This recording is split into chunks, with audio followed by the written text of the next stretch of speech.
آج ہر ایک ہم میں سے کامیابی تلاش کرتا ہے۔ اچھا، دنیا کی کامیابی بھی نماز ہی میں ہے۔ آپ یہ نہ سمجھیں کہ ہم نماز پڑھیں گے تو صرف آخرت کی کامیابی ملے گی، نہیں، بلکہ دنیا کی کامیابی بھی اللہ نے نماز میں رکھی ہے، دنیا کی کامیابی بھی اللہ نے دین میں رکھی ہے۔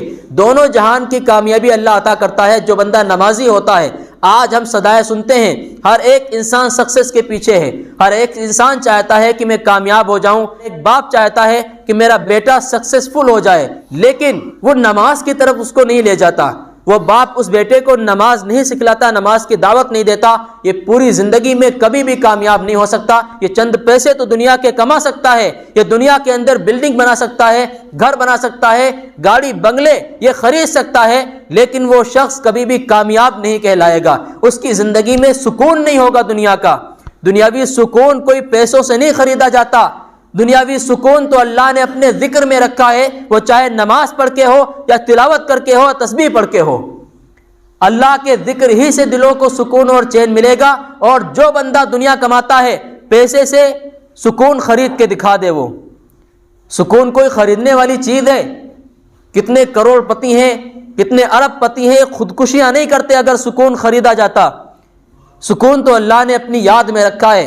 اللہ فرماتا ہے کہ تم دنیا میں سکون تلاش کرتے ہو، اللہ سے دور بھاگ کے سکون تلاش کرتے ہو۔ الا بذکر اللہ تطمئن القلوب، سنو، اللہ کی یاد ہی میں دلوں کا چین ہے، دلوں کا سکون ہے۔ تو جو بندہ نماز پڑھتا ہے دنیا میں بھی کامیاب ہے اور آخرت میں بھی کامیاب ہے۔ میں عرض یہ کر رہا تھا کہ آج انسان سکسیس کے پیچھے ہے، کامیابی کے پیچھے ہے، وہ چاہتا ہے کہ کسی طریقے سے کامیابی مجھے مل جائے، لیکن حقیقت یہ ہے کہ اللہ نے کامیابی نماز میں رکھی۔ کیوں؟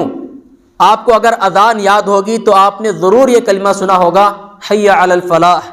اس کا مطلب کیا ہے؟ کبھی جاننے کی کوشش کی ہے؟ یہ دو کلمات ہیں، ایک حی علی الصلاح ہے، اس کا مطلب ہے کہ آؤ نماز کی طرف، اور ایک حی علی الفلاح ہے کہ تمہیں نماز کی طرف کیوں آنا ہے؟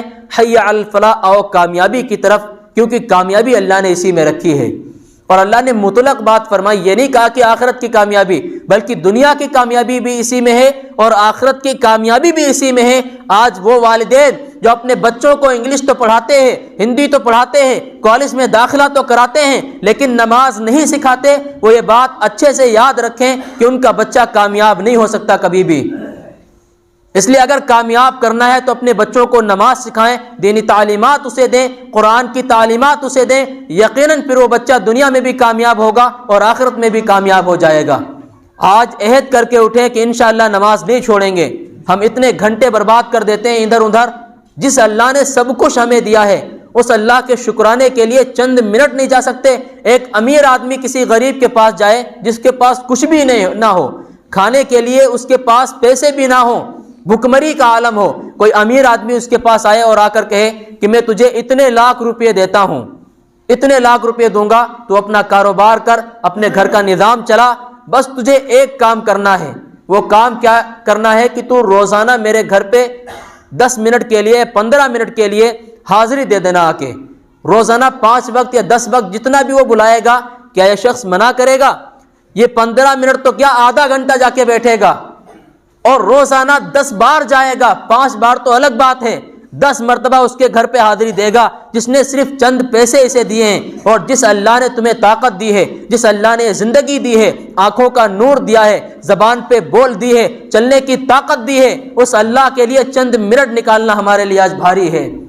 مصیبتوں کی وجہ یہی ہے میرے بھائیوں، ہم یہ نہ سمجھے کہ مصیبتیں خود اپنی جانب سے آ رہی، نہیں، خود ہمارے کرتوت ہیں۔ اللہ کسی بھی قوم سے نعمتیں اس وقت تک نہیں چھینتا جب تک وہ بندہ خود گناہ کر کر کے اپنی نعمتوں کو نہ گوا دے۔ تو اس لیے انشاءاللہ آج عہد کر کے اٹھیں کہ نماز نہیں چھوڑیں گے، کوئی بھی نماز ہو 5 وقت کی نماز پڑھیں گے، اور اس کے لیے خاص طور پر ٹائم نکالیں گے۔ اور نماز کسی بھی صورت میں معاف نہیں ہے۔ جو لوگ کہتے ہیں نا ایگزام آ رہا ہے اس لیے نماز چھوڑ دی، جو لوگ کہتے ہیں کہ فلاں مشغولیت آ گئی اس لیے نماز چھوڑ دی، فیکٹری جاتا ہوں، کارخانے جاتا ہوں، ٹائم نہیں ملتا، یاد رکھیں کیسی بھی صورت ہو، کیسی بھی کنڈیشن ہو، نماز کسی بھی حالت میں معاف نہیں ہے۔ اگر بندے کے پاس کپڑے نہیں، بالکل ننگا ہے، بالکل بھی کپڑے نہیں ہیں، اس حالت میں بھی نماز معاف نہیں ہے۔ ہو اگر بالکل بھی ننگا، پاس کپڑا کچھ نہ ہو، حکم ہے ننگا پڑے اس حال بدتر میں نماز۔ اس کا طریقہ علماء کرام سے معلوم کر سکتے ہیں، وہ یقیناً بتائیں گے کہ کس طرح نماز پڑھنی ہے۔ جس کے پاس جس حساب سے ٹائم ہو، جو بیمار ہے، وہ بھی نماز پڑھے گا، نماز نہیں چھوڑے گا جب تک کہ اس کے اندر حرکت ہے، نماز نہیں چھوڑ سکتا۔ علماء کرام نے اس کا طریقہ بتایا ہے کہ نماز آپ کس طرح ادا کریں گے۔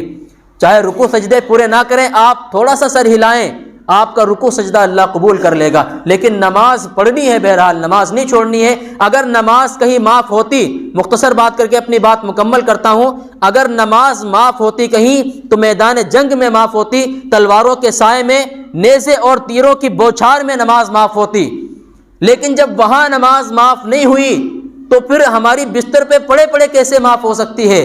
جن صحابہ کرام نے پیٹ پہ پتھر باندھ کر نماز پڑھی ہے تو ہم اچھے سے اچھا کھا کر نماز کیسے چھوڑ سکتے ہیں؟ نماز کسی بھی حالت میں معاف نہیں ہے۔ آپ کمپرومائز کریں لیکن نماز سے نہیں، آپ اپنی فیکٹری اور اپنے کارخانوں سے کمپرومائز کریں، آپ اپنی دکان سے سمجھوتا کر لیں لیکن نماز سے کوئی سمجھوتا نہ کریں۔ اللہ کے بندے ایسے بھی موجود ہیں اور انشاءاللہ اس مجمع کے اندر بھی ہوں گے جو اپنی جاب اور نوکری تو چھوڑ دیتے ہیں لیکن نماز نہیں چھوڑتے۔